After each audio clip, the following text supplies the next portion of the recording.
Welcome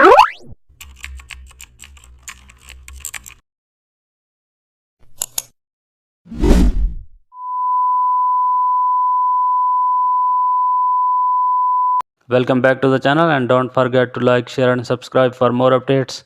Today we are diving into an exciting tutorial.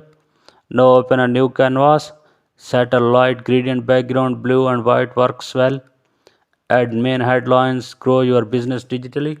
Use modern fonts like Oswald or Babes New.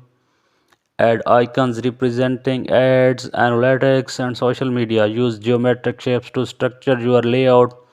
Place agency contact details at the bottom.